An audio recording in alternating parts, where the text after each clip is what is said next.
Jakkamsetti Ravindra garu. Wow! మళ్ళొచ్చారు. Please explain sir how to earn money in advocate profession. Oh! మీరు advocate అనమాట. అది answer. So, అందుకనే ఆ క్వెషన్స్ అలా వచ్చినాయన్నమాట. ఇంట్రాగేటివ్ క్వెషన్స్ ఎందుకొచ్చినాయి అంటే ఇందుకొచ్చినాయన్నమాట.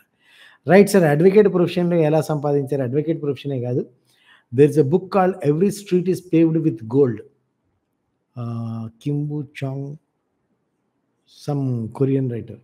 'Every street is paved with gold' అని చెప్పి గతంలో ఒక 1996, 97 అంటే 2000 ప్రాంతాల్లో బాగా పాపులర్ అయినటువంటి book 'every street is paved with gold' అని. కావాలంటే ఇప్పుడు ఈ బుక్ కూడా ఫ్రీగా దొరికేస్తుండొచ్చు. చదవండి. దాంట్లోపల ఏమంటాడంటే ప్రతి వీధి కూడా బంగారంతో తాపడం చేయబడింది. తొవ్వి తీసుకోవడం చేతైన వాడికి. అంటే ఇన్ టర్న్ ఏమంటాడంటే ప్రతి ప్రొఫెషన్‌లో కూడా సక్సెస్ కానీ, మనీ గానీ, నేమ్ అండ్ ఫేమ్ గానీ సాధించడం సాధ్యం.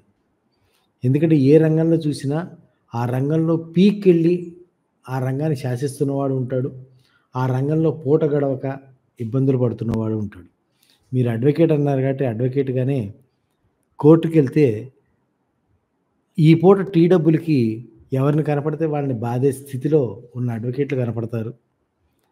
క్లయింట్ ఎవడన్నా కనపడితే 50, 100 వాడి దగ్గర అడుక్కునేవాడి కంటే కూడా హీనంగా అడిగి ఆ పూట భోజనాన్ని గడుపుకునే లాయర్లు మనకి ప్రతి కోర్ట్‌లోనూ కనపడతారు. చెట్టు కింద ప్లేడర్లు కనపడతారు. అదే ఒక 5 నిమిషాల ప్రెజెంటేషన్‌కి 87,00,00,000, 97,00,00,000, 120,00,00,000 లాంటివి తీసుకోగలిగే రామ్‌జెట్ మలానీ లాంటి వాళ్ళు కూడా ఇదే అడ్వకేట్ ప్రొఫెషన్‌లో కనపడతారు. సో, ఈ చెట్టు కింద ప్లేడర్ రూ. 50కి అడుక్కునే ప్లేడర్ దగ్గర నుంచి నిమిషానికి 50,00,00,000 చార్జ్ చేసే ప్లేడర్ స్థాయిలో మనం ఎక్కడ ఉంటామనేది నిర్ణయం మనదే. కృషి మనదే.